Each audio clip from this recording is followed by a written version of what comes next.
नमस्कार, इन खबर में आपका स्वागत है। मैं विद्याशंकर तिवारी हूँ। All India Muslim personal law board ने राम मंदिर को लेकर के आए फैसले को लेकर के पुनर्विचार याचिका दाखिल करने का फैसला ले लिया है। सवाल ये है कि क्या all India Muslim personal law board supreme court में जा सकता है? नहीं, क्योंकि वो पहले वाले मामले में पक्षकार नहीं था, लेकिन इसलिए खुद वो उसमें पक्षकार नहीं बन सकता और रिव्यू पिटीशन दाखिल नहीं कर सकता। फिर कौन दाखिल करेगा? मैं इसकी कानूनी प्रक्रिया आपको बता रहा हूँ। कौन दाखिल करेगा? 6 मुस्लिम पक्षकार थे, जिसमें से कि सुन्नी बोर्ड और जो इकबाल अंसारी है, इन दोनों ने रिव्यू पिटीशन न दायर करने का फैसला किया। तो स्वाभाविक सी बात है कि जो 4 और पक्षकार बचे हुए हैं वही इस मामले में जा सकते हैं रिव्यू पिटीशन लेकर के। तो अब यदि वो चारों जाते हैं, फिर आगे की क्या प्रक्रिया होगी? आगे की प्रक्रिया ये होगी, सबसे पहले सुप्रीम कोर्ट क्या करेगा कि चूंकि chief justice of India Ranjan Gogoi जो इसके चेयर कर रहे थे और पीठ के जो है मेंबर थे वो रिटायर हो चुके हैं, इसलिए सब अब जो ऐसे बोबड़े जो नए चीफ जस्टिस बने हैं वो नया जो है एक जज उस पीठ में शामिल करेंगे। यदि वही बेंच होती, वो रंजन गोगोई रिटायर नहीं हुए होते, तब तो स्वाभाविक सी बात है कि उन्हीं 5 जजों के सामने फिर से मामला आता।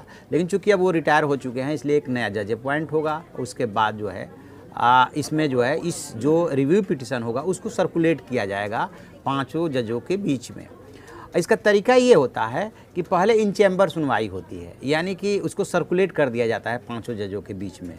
और जब ये इसकी इन चैम्बर में बैठ करके ये लोग सुनवाई करेंगे सर्कुलेट होने के बाद, तो फिर ये लोग देखेंगे कि जो कुछ भी उनके सामने फैक्ट वो फिगर आया है उसमें कितना दम है। यदि दम लगेगा तब तो ये खुली अदालत में सुनवाई का डिसीजन कर सकते हैं, अदरवाइज वहीं से ये खारिज भी हो सकता है। तो ये सेकेंड स्टेज हो गया। फर्स्ट स्टेज होगा कि नया जस्टिस उस बेंच में शामिल किया जाएगा। दूसरा जो है इसको सर्कुलेट किया जाएगा जो रिव्यू पिटीशन दायर होगा, और उसके बाद इन चैम्बर पहले सुनवाई होगी। और इसके बाद जो है ये करेंगे कि सभी 5 जजों को रिव्यू याचिका सर्कुलेट हो जाएगी और पहली सुनवाई चैम्बर में ही होगी। अगर बेंच खुली अदालत में सुनने को राजी होगी तभी मामला आगे बढ़ेगा, वरना चैम्बर में ही इसको डिस्पोज ऑफ कर दिया जाएगा।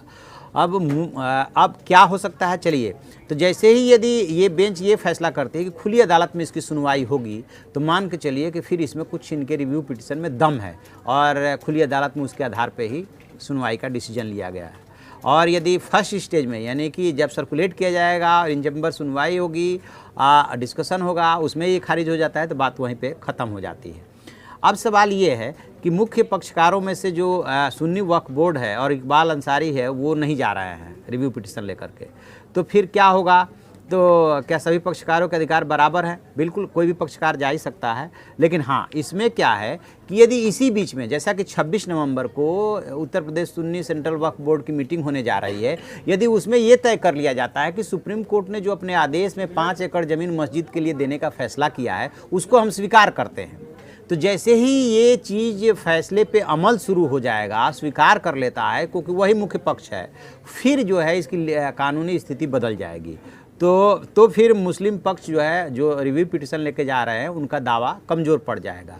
तो ये इस मामले के रिव्यू पिटीशन के कुछ कानूनी पहलू हैं जिनसे पता चल जाएगा कि मामला किस दिशा में जा रहा है। पहली बात ये कि all India Muslim personal law board इसमें पक्षकार नहीं है। जो पक्षकार हैं, 6 पक्षकार हैं मुस्लिम, उसमें से 2 नहीं जा रहे हैं, 4 जा सकते हैं, वही चारों जा सकते हैं। उसके बाद इसको सर्कुलेट किया जाएगा रिव्यू पिटीशन को, इन चैम्बर सुनवाई होगी, उसके बाद जज डिसीजन करेंगे कि क्या इसको खुली अदालत में सुना जा सकता है या नहीं सुना जा सकता है।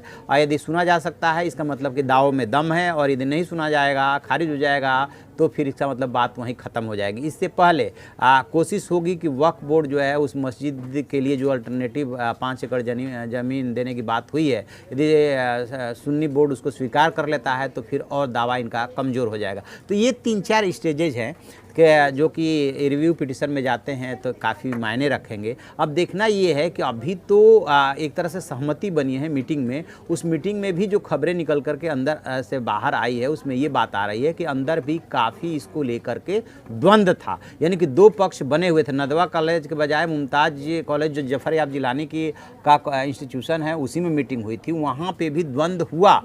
दो विरोधी राय थे। ये बात अलग है कि जो रिव्यू पिटिशन दायर करने के पक्ष में थे उनके साथ ज़्यादा लोग थे, लेकिन ये भी बात है कि जहाँ 50 से ऊपर इनकी सदस्य संख्या है उसमें से जो है 35-36 ही वहाँ पे मौजूद थे। तो ये भी नहीं कह सकते कि बहुत ज़्यादा इस पे सहमति थी या ज़्यादातर सदस्य संख्या इधर है। यदि सब के सब होते और उसमें फैसला होता तो बात कुछ और होती। और खैर बहुमत से भी यदि इन्होंने फैसला किया है और चारों पक्षकार इस बात के लिए राज़ी होते हैं कि हम रिव्यू पिटिशन में जाना चाहते हैं तो फिर वो जा सकते हैं। लेकिन एक बात जो विधि विशेषज्ञ कह रहे हैं, जो एक्सपर्ट्स कह रहे हैं, अभी जो शाह बहुत बड़े जस्टिस रहे, उनके कई फैसले बहुत महत्वपूर्ण हैं, उन्होंने भी ये कहा है कि जो भी फैसला आया है राम मंदिर को लेकर के आम सहमति से, उसको जजों ने काफ़ी मेहनत करके काफ़ी सोच समझ करके दिया है। तो इसकी काफ़ी उन्होंने तारीफ़ की है। अलग अलग राय हो सकती है। अशोक गांगुली ने जो है आलोचना की थी कि नहीं, ये तो मुझे ताज्जुब हुआ कि कैसे ऐसे फैसला आ गया। तो अब ये देखते हैं कि रिव्यू पिटिशन में जाते हैं तो क्या होता है। वो बात अलग है कि कानूनी रूप से जो भी वो सवाल और मुद्दा उठा रहा है मुस्लिम पक्ष, वो एकदम से हवा में नहीं है, उसमें कुछ में दम नज़र आ रहा है। लेकिन चूंकि आम सहमति का फैसला है इसलिए पलटा जाएगा या कुछ उसमें खास हो जाएगा, इसकी उम्मीद कम ही लगती है। तो आप ऐसी खबरों के लिए देखते रहिए हमारा डिजिटल चैनल इन खबर। Thank you. इन खबर चैनल को सब्सक्राइब करें और बेल आइकन दबाना ना भूलें।